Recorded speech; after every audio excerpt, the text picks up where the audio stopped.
Good morning, everyone. I promised the moderator or the AV guys that I wouldn't sway too much, but I am a walker and a talker. This is very high.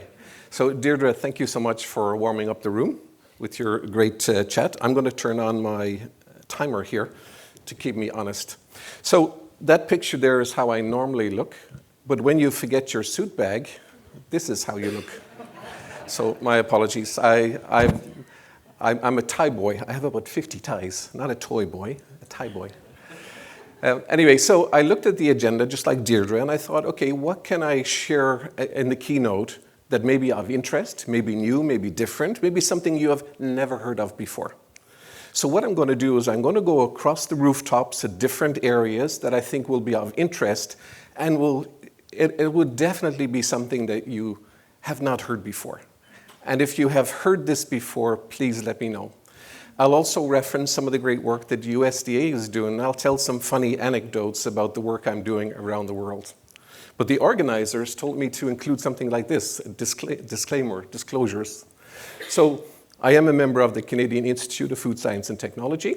I am recently added to the Scientific Advisory Board for Titan EU, and that's been managed by ILSI, and there's the director over there. We just met for the first time.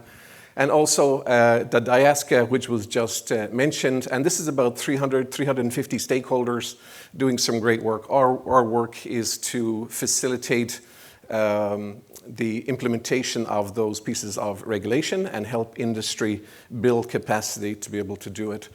And on the last one, nobody funded me. Nobody looked at my slides. Nobody said, put this in, put that in. So this is all my own materials, and I love it. Anyway, but from the McGill side, this is who I work with, Professor Lorette Dubé. She's absolutely brilliant, and she's really focused on the future, convergence innovation where East meets West. Think of Society 5.0 that Japan is very prominent on. Think of putting the human in the future. That human in the future is a child, they're a student, they're a parent, they're a worker, they're a patient, and they have all of these roles in society. And then when you turn around, you go, how do we facilitate that future? Especially when we look at things like their health outcomes. So in that context, you can take an industry 4.0 or 5.0 and say, I have this shiny thing.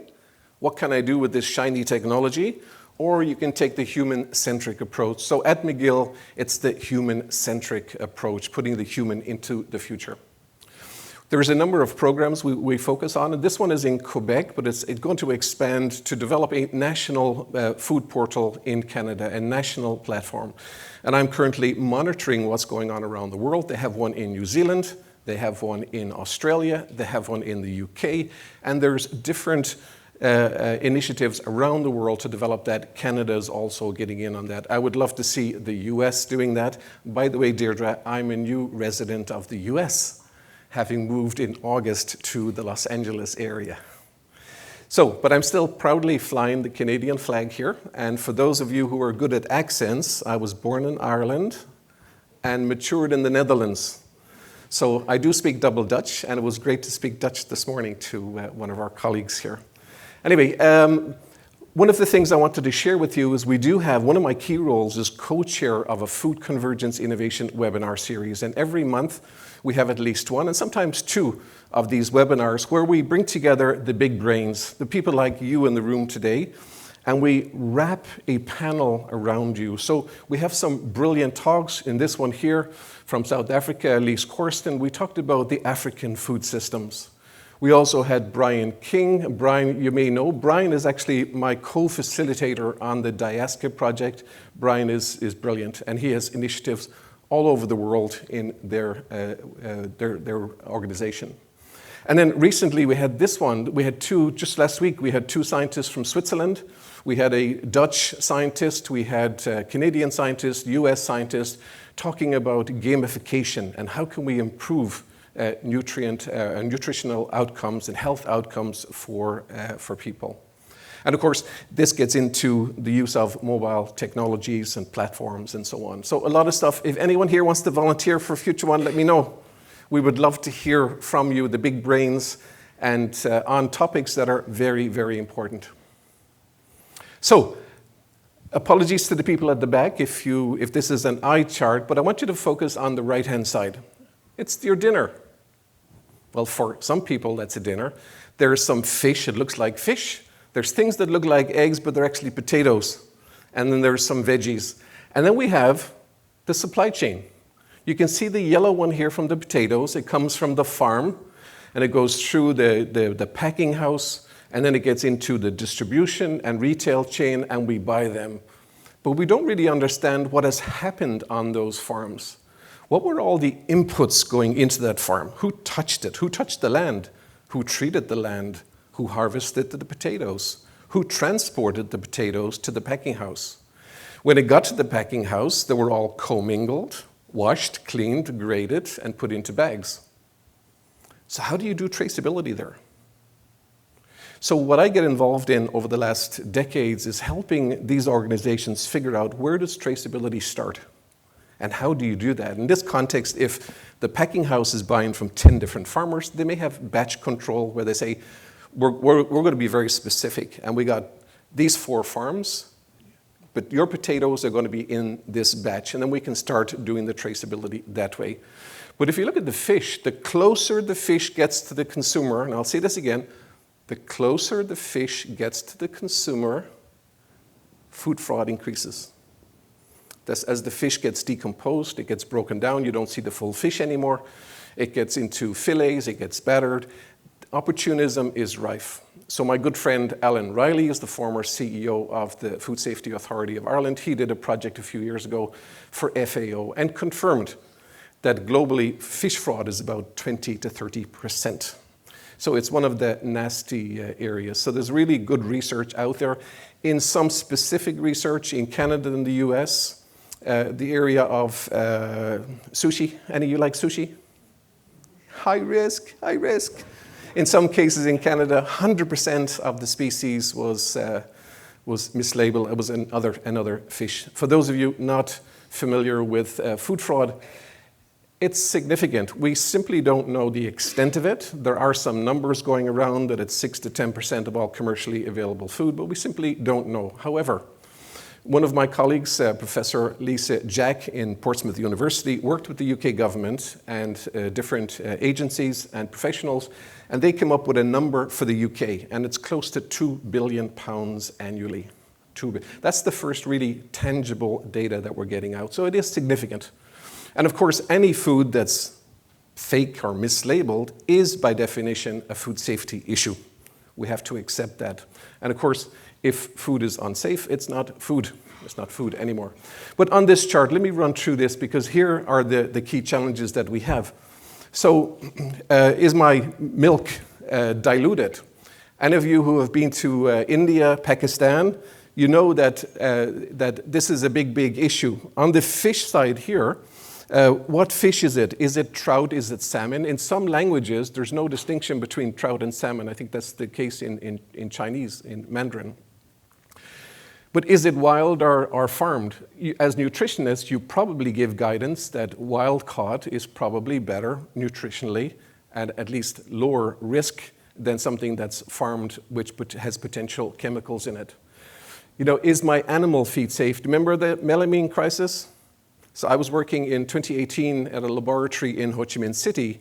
Now you may think Ho Chi Minh City laboratory, the owner of the laboratory is one of the inventors of mass spectrometry.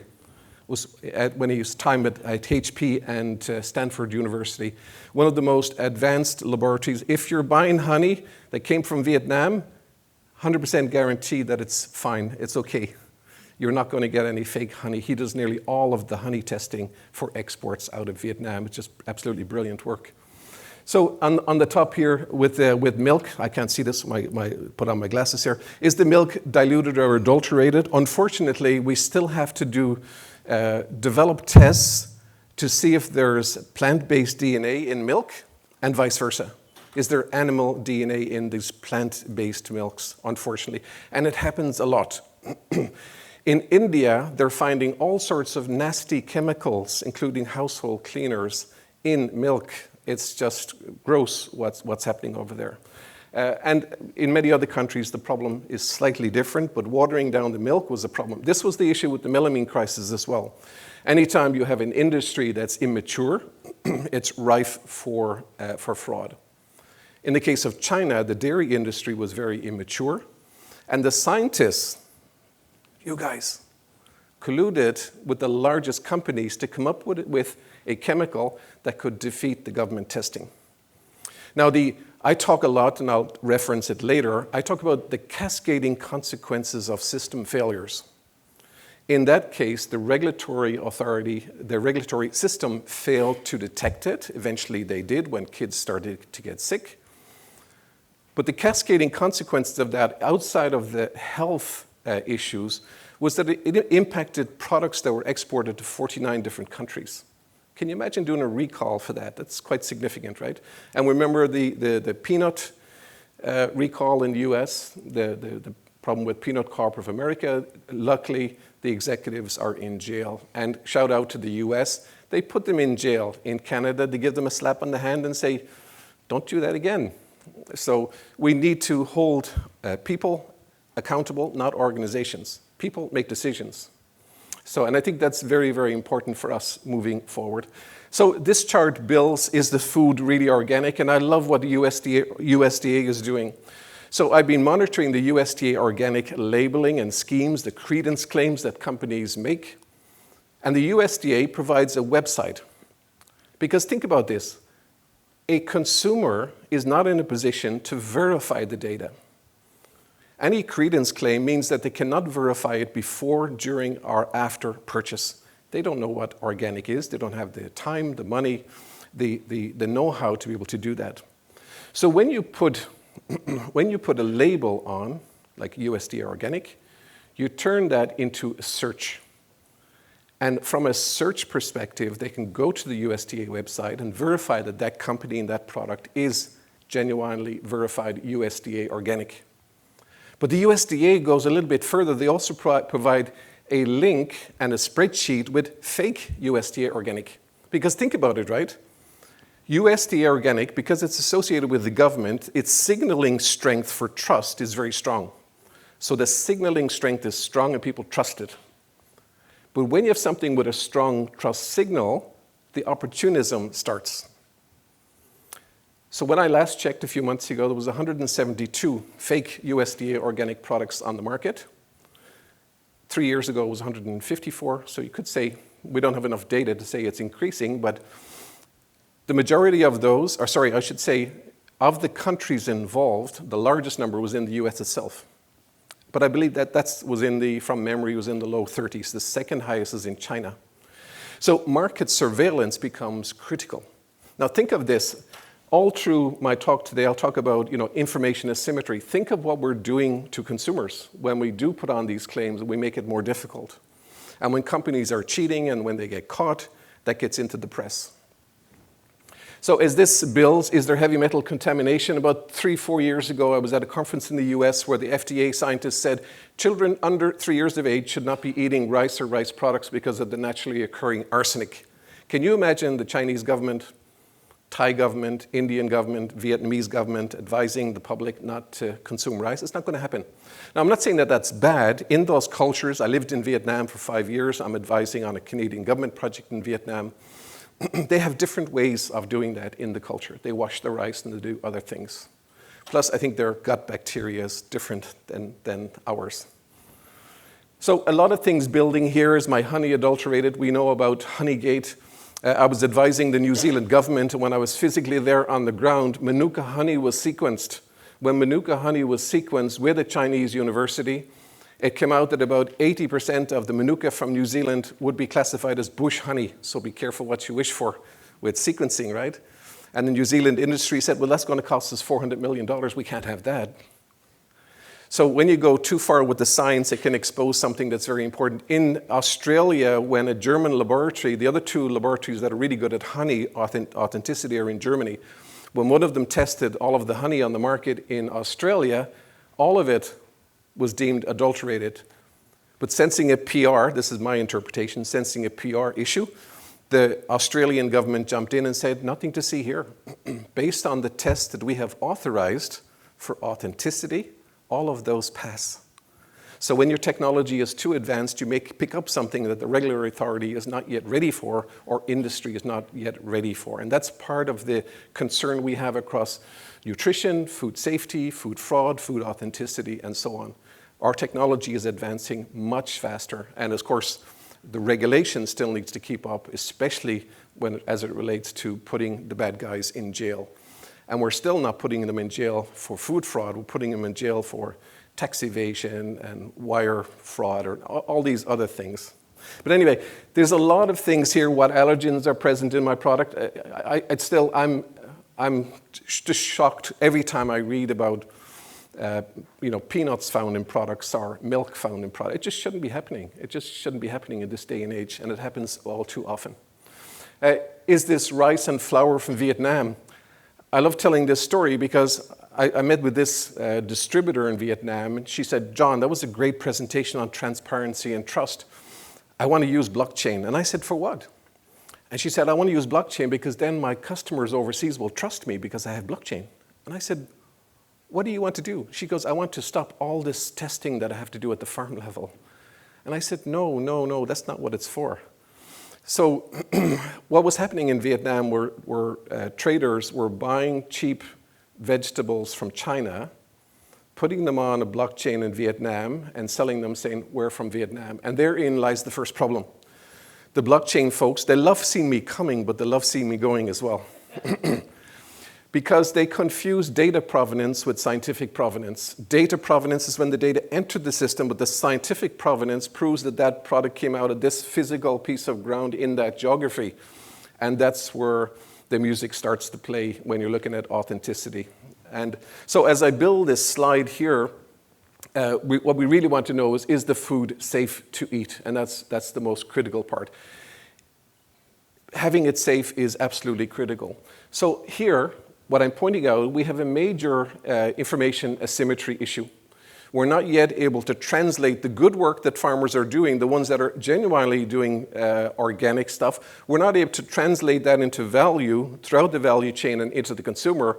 And when the consumer gets it, the consumer will say, that's probably fraud. More than 50% of Americans don't trust green claims.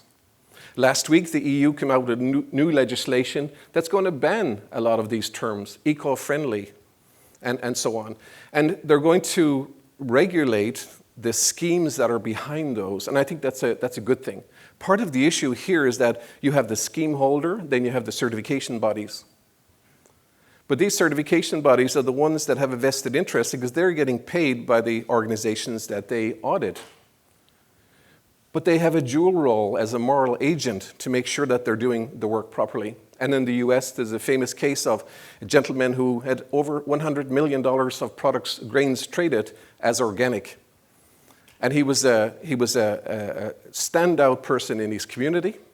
He was doing incredible work. But he had a second life in Las Vegas. And I'm not going to go into, it was well published, well publicized, but I believe he committed suicide rather than go to jail.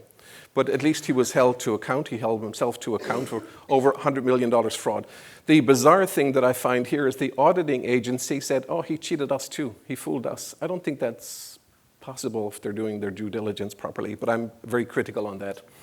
We have an interoperability issue. This is a very simplified version of the global supply chain, but we have thousands of technologies. We have hundreds of different languages. We have hundreds of different regulatory frameworks out there as well. And how do we get them interoperating? So we have an unobservability issue. We cannot see into the supply chains. When I was growing up in the west of Ireland, we'd go to the butcher, and the butcher would tell you about Betsy. Betsy was a great cow, and her time came, and and you go to the baker, and you go to the farmer's market for your fruits and vegetables. Then this thing called supermarkets came in, and we went from sourcing local to getting products from all over the world, and products that used to be unique and novel. They're now available all year round in many countries. But that has driven what I often call a societal wedge between transparency and trust. In the past, when I was growing up, transparency and trust was face-to-face. You'd look at the farmer, you talk to the farmer, is this yours, and is it good, and did you put any chemicals in it, and so on. That's gone. But even today now, when you have farmers markets, you have a farmers market downtown Toronto, St. Lawrence Market, and last year there was an investigative report where the reporters followed this two brothers, two farmers, that were selling at the farmers market. And they asked them, are these from your farm? They said, of course, Ontario grown. So the next day, they actually followed them. They stalked them, did some undercover work. And they followed them to the Ontario terminal where they went in and bought vegetables from this massive market. And then they brought them in and they were selling them. And then the reporters went up again and said, are these from your farm? And they said, of course. But here's some video. We followed you this morning. You went to the terminal and you bought the fruit and vegetables. So these things are still happening around us, unfortunately, and it's very difficult to advise consumers on how to do that. Now, I won't even get into olive oil and all the other stuff that's going on, but it is nasty. We have a data quality issue. When I speak to the USDA, FDA, CFIA in Canada, data quality is where it's at. Unfortunately, I'm very critical of the CFIA. They closed out the 2023 by publishing food safety testing that was more than 3.5 years, actually no, it was three years and 3 months since the closure of the testing. 3 years and 3 months. When I first contacted them last summer in June, it was 3 years and 6 months. So they're slightly improving, but that is too long in my terms. More than 3 years to wait to advise consumers that, yeah, 3 years ago, your food was safe. That's too long. We need to do a better job. When I spoke to the person involved, he said, we have a data quality issue, we have a technology issue, and to be able to filter that and get it out to the public requires a lot of due diligence and nuance from the government to make sure that they're doing the right thing. All of these contribute to a growing concern in transparency and trust. And down the bottom here, I have natural sciences provides objective certainty in terms of the ascertainable and verifiable characteristics of the product. So I often say hug a scientist, because we do need the science involved in verifying that a product is what it says it is and is of the composition that it should be. So science plays a critical role in all of this. So let's look at technology. So my briefing is based on three main pieces or three main articles. And this one here is a new one. It came out. It's an early warning systems tools for emerging systems or emerging issues in food safety. This just came out recently, and I think this is an important one. What I want you to remember after my briefing today is early warning systems are absolutely critical. Systems thinking is absolutely critical, and I'll explain why. The other thing that I want to leave with you is that digital transformation is a journey, it's not a destination. And when you go on a digital transformation journey, it's not just about the technology. If any of your organizations or conversations you're in focus only on technology as the front pin of that bowling alley strategy, that's not correct. Because digital transformation lies at the intersection of technology, people, and organizations. You have to build capacity with the people. You have to build the organization capacity to migrate to digital business models. The technology is the relatively easy part. The more difficult side is on the organization side and the human side, and we have to cater for that.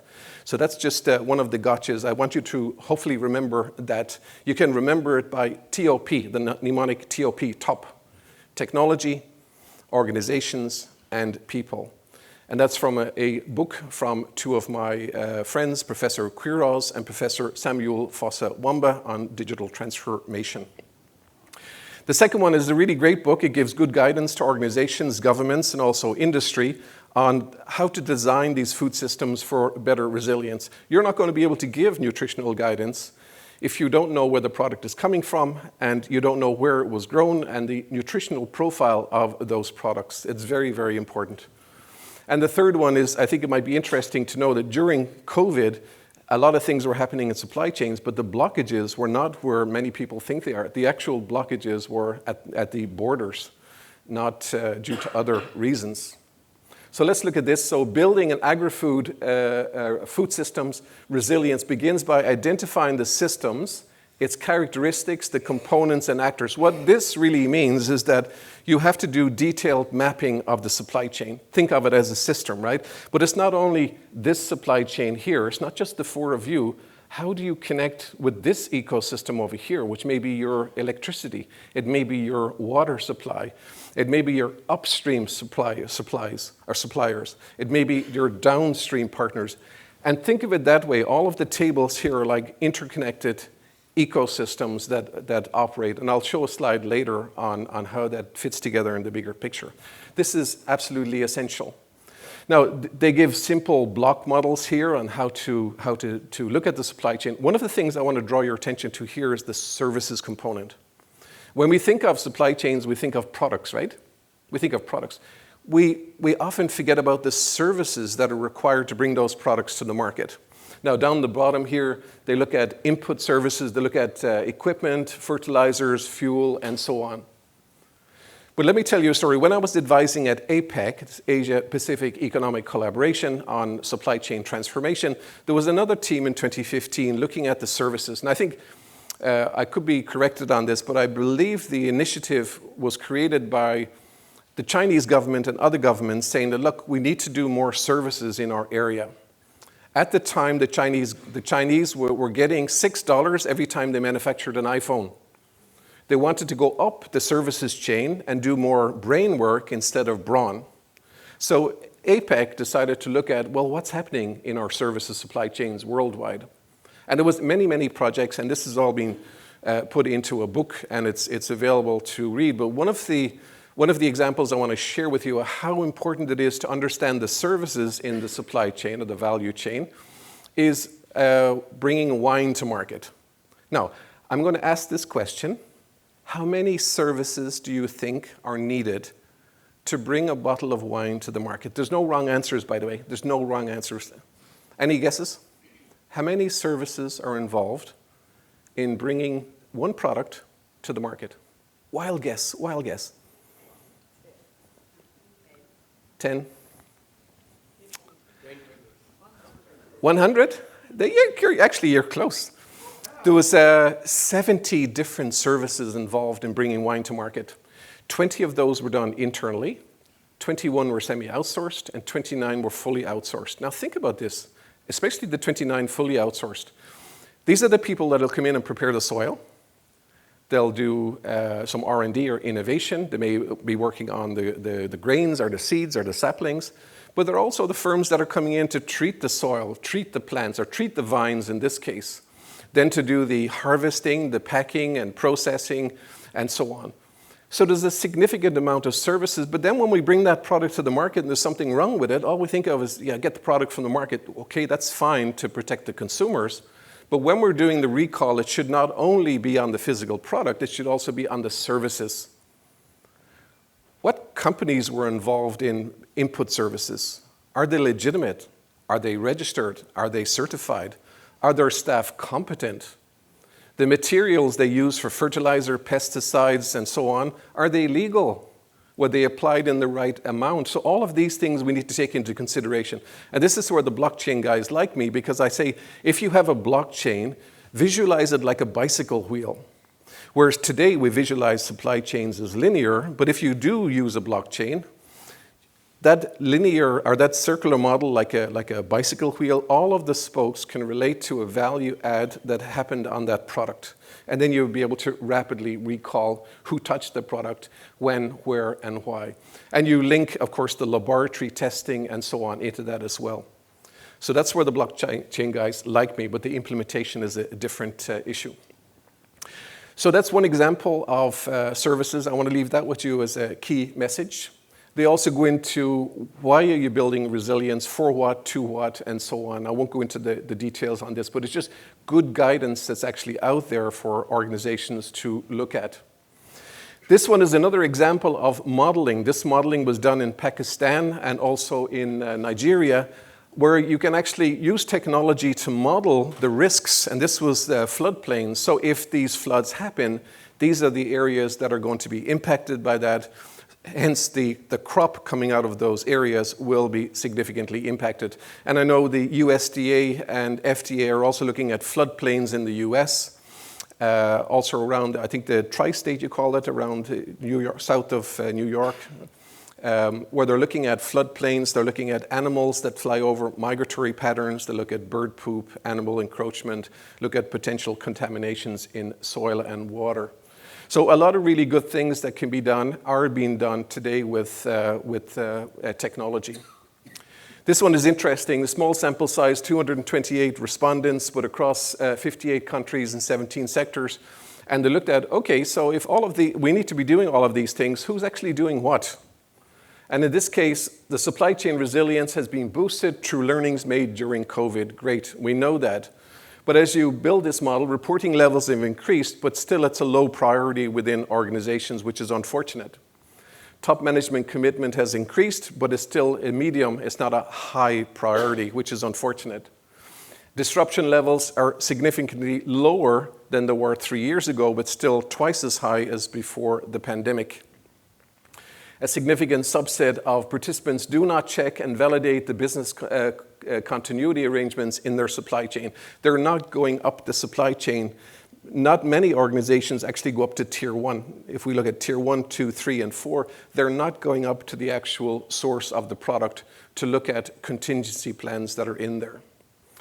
Cyber attacks was the 6th biggest risk, and moving forward, it'll probably be one of the top risks. I remember about 5, 6 years ago telling organizations, food organizations, that I could theoretically hack in, add a carcinogenic ingredient into your label maker that you wouldn't see unless you check for it. And I go, do you check for it? And they go, no.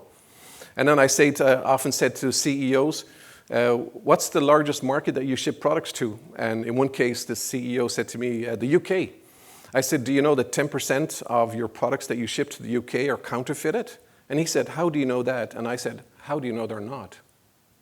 And he goes, oh, so what should I do? So market surveillance becomes critical, but also before the product leaves the plant, you need to be aware that these are growing risks where someone could come in and change your recipe, change your formula, change your labeling, and all of these things are in the realm of possibilities. So you have to think like a criminal and try to figure out how you can really bulletproof your organization. Technology risk, the cyber attacks will be significant moving forward. The last one, this year's report leaves the impression that the opportunity to learn from COVID was good, but it needs to be revamped again. This is interesting. 40.7% use technology to measure. This is down, but how did they measure? Watch this. Excel spreadsheets, come on. Nearly 60% using Excel spreadsheets. They're great, they've been around for decades, but they have a place. I don't think this should be the area where you'll be using Excel spreadsheets. Come on, there's lots of fancy technologies out there we can use. But if it's working, it's working, but that was a little bit of a surprise. So the good news, the data is showing that more disruptions are happening, but they're detecting them. It's because they're more aware of these different types of disruptions. And professionals are using learnings from COVID to do it. And the last one is supply chain mapping is happening, albeit at a slower pace, but supply chain mapping is critical. I'm working advising a company in Canada where they're doing mapping of supply chains where they can overlay publicly available data on disease outbreak, and then they can resimulate and reconfigure the supply chain, look for ingredient sources in other areas that are lower risk.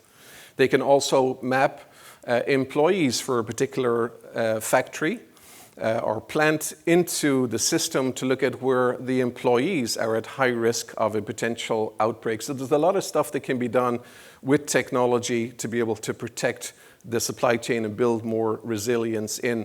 The other thing that this technology is doing, and you may find this interesting, they're taking lessons from the aerospace and defense industry where they're building a digital thread.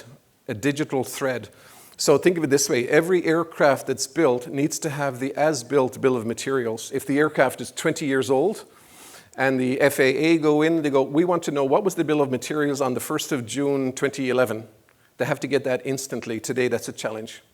You can do that today with technology to find out the recipe or formula.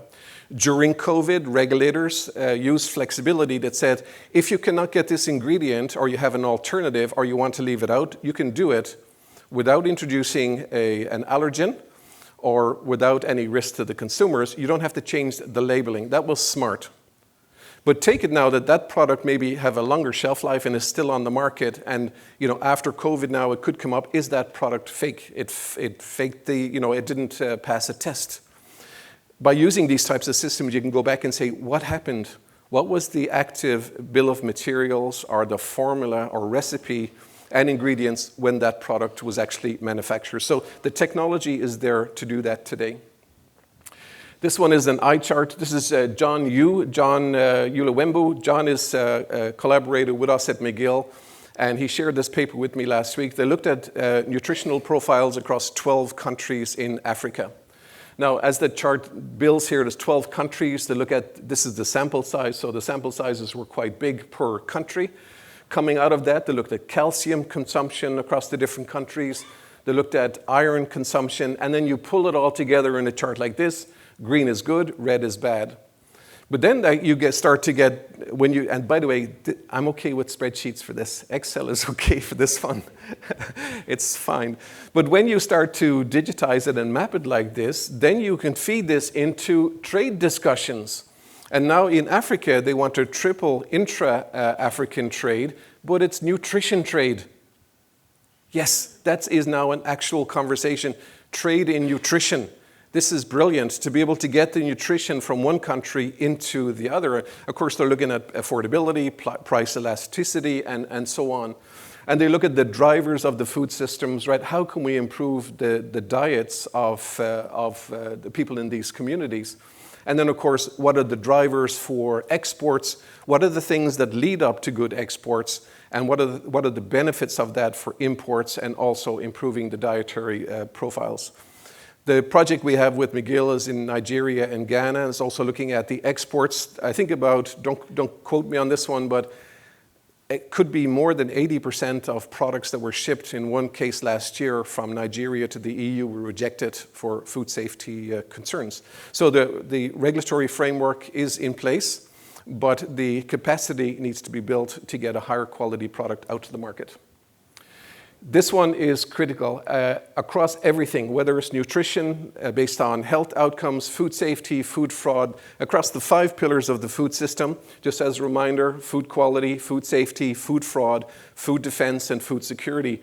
Across all 5 of those and in other areas, using technology, AI, machine learning, to be able to do predictive analytics is absolutely critical. The conclusions in this, basically I'll sum it up and say digital technologies. The data is available, but we need to structure that data and make it usable so we can unleash some machine learning on that and try to predict. Now I'll make that more sense of that in a couple of moments. They also have this chart in there. They have a road and it says, look, you have a past, you have your present, and you have your direction, and then they have the car. This is a new chart. I actually used this analogy for several years, so hopefully I stimulated thoughts at the FAO by my own briefings on this previously. But they look at this, and I think it's quite an interesting document to look at. Early warning systems, absolutely essential. So another resource is a paper I co-authored with a former US Marine, Carl Eunice. I'm also ex-military. We're trained in systems thinking. We're trained in emergency response. If you get up against a wall, you go around, you go left or right, you go over, you go under. We're trained, and this is the way we think. So what we try to do is build this into a short paper for Food Safety Magazine to give some ideas on what organizations can do. And at the time, this was at the start of COVID, so we talked about, of course, at the start of COVID, this was 2020, when we wrote this article, we talked about organizations need to adapt to this new changing environment, ghost kitchens, ghost restaurants, and so on, where food was being ordered online, and what is the conditions of that food? If the food leaves the restaurant and comes to your home, is there a problem with that? Could there be a food safety issue? My good friends now in Ireland detected 3 sushi restaurants competing with each other, but all 3 sushi restaurants were in one bedroom in a Dublin house. And they were competing on pricing and products with each other, which is very interesting. So going through this very quickly, I think system thinking is a missing skill. This is an eye chart. This is from Shift, but I'll go through this quickly. If you want to build resilience, You have to know what's going on. There's all sorts of stuff that's happening at the policy level, at the science level, the technology level, economics and environment, and all of these things put pressure on the different systems. The two in the middle here I want to focus on just very briefly. You have consumers and you have the back end. Guess what happened during COVID? We didn't bring the ologists to bear. The ologists, the sociologists, the anthropologists, the criminologists, the sociologists, the microbiologists. We could have learned a lot more. We were wondering why consumers were hoarding. We were wondering why they do that. And we know from social science that when humans are in a moment of distress where the future is uncertain, they do cook, clean, and hoard. That doesn't explain why they bought so much toilet paper, by the way, but cleaning and cooking. So this is predictable behavior.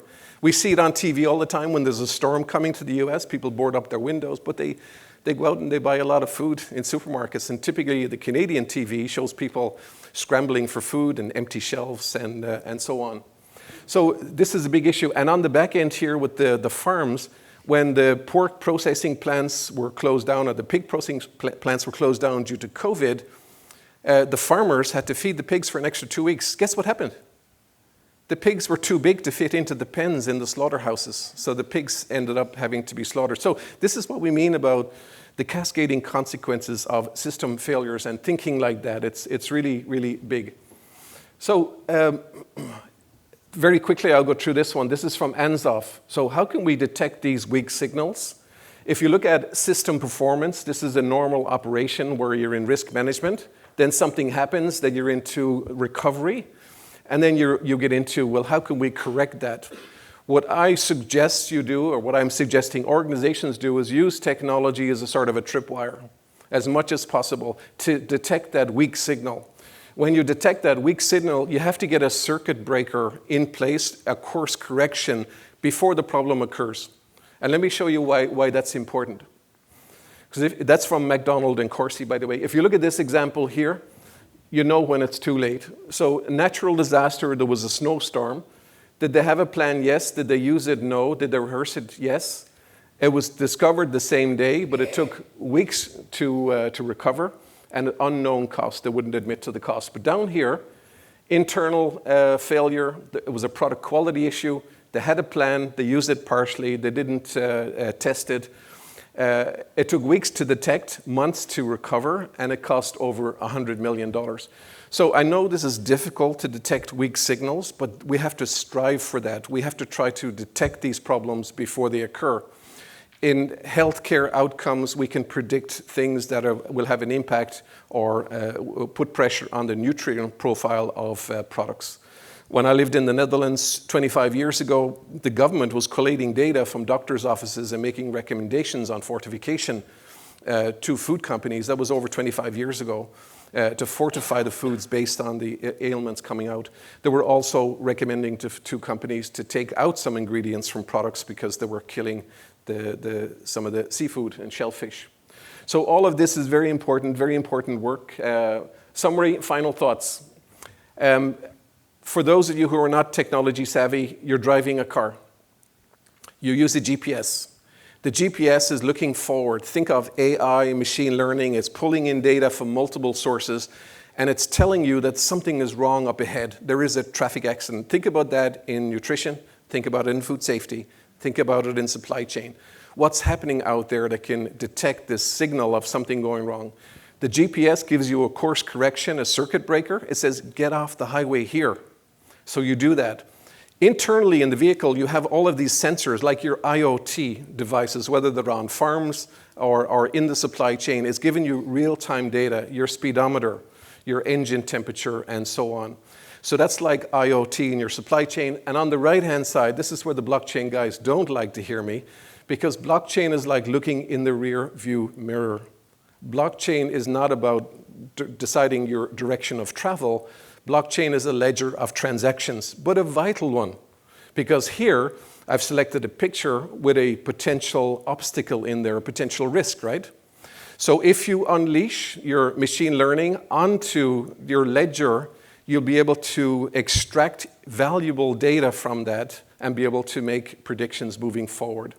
The blockchain guys still don't like that I say it's like looking in the rearview mirror, but that's actually what it is. It's history-based transparency. It's what happened in the past. When you add IoT to that and sensors, you can get close to real time, but it's not there yet. So finally, what if we don't change at all and something magically happens? A couple of bullet points. We don't have linear food supply chains anymore. Sorry, those days are gone. We have numerous complex supply ecosystems that are connected together. Think of all of the tables here that need to work together to bring a product to market. Think of the 70 different services that are needed to bring wine to market. By the way, in cherries, I think it was 74 or 76 different services. Systems thinking is of vital importance to think beyond what's just in front of us. Ecosystems and value chain mapping is critical. When I do this work in Vietnam, the Canadian government project in Vietnam, World Bank project in Laos, when I sit down, I start mapping it with the different stakeholders, and they look at it and they go, oh, this is the first time we've ever seen that. Oh, no, I don't actually supply it to him. I supply it to him, and he sells it to him. So you get value chain mapping is absolutely essential to look at the data, the information, and how it flows, and so on. Also, the days of this big organization, a technology company coming in saying, we'll do everything, we'll take over the whole industry, forget those days. We need to celebrate technology innovation. We need to let them compete on their innovation, but drive interoperability. And data and information quality is critical. Whether you're USDA, FDA, CFIA, doesn't matter. It's all about the data. Standards-based interoperability is what will help enable it, and there are many standards out there that can enable that. We tell companies, fill your boots, and we're, in fact, with the German supply chain due diligence initiative, we're developing a trust framework that any technology can connect to. And end-to-end transparency is a growing concern, but it's a must-have. It's not a nice-to-have.